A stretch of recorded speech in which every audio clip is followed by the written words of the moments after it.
এই পর্যায়ে আপনাদের সামনে বক্তব্য রাখবেন হযরতুল আল্লাম মুফতি এনায়েতুল্লাহ আব্বাসী পীর সাহেব জৌনপুর।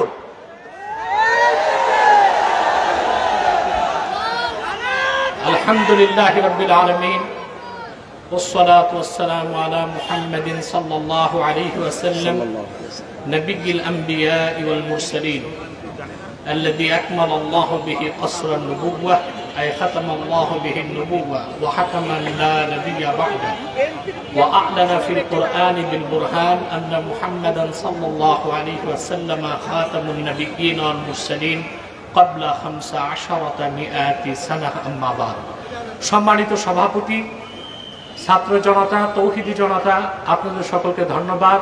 সময় খুব সংকীর্ণ, কিছুক্ষণ পর মাগরিবের আজান হয়ে যাবে। নারায়ণগঞ্জে যে লোকটা বলতো খেলা হবে, যখন ডেট ফাইনাল হলো খেলোয়াড় পালায়ে গেল। আমি আরেকটি কথা বলবো, শুধুমাত্র ছাত্র জনতার আন্দোলনে এই অভ্যুত্থান হয় নাই। সুদীর্ঘ 15 বছর হেফাজতের নেতৃবৃন্দ কারাবরণ করেছে। শাপলা চত্বরে আমার দেশের কওমি মাদ্রাসার তরুণ সন্তানরা জীবন উৎসর্গ করেছে।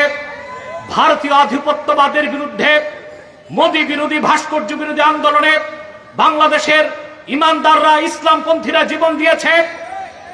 সেই ক্ষোভ বিস্ফোরণের আকারে বহিঃপ্রকাশ ঘটেছে ছাত্র আন্দোলনের মাধ্যমে।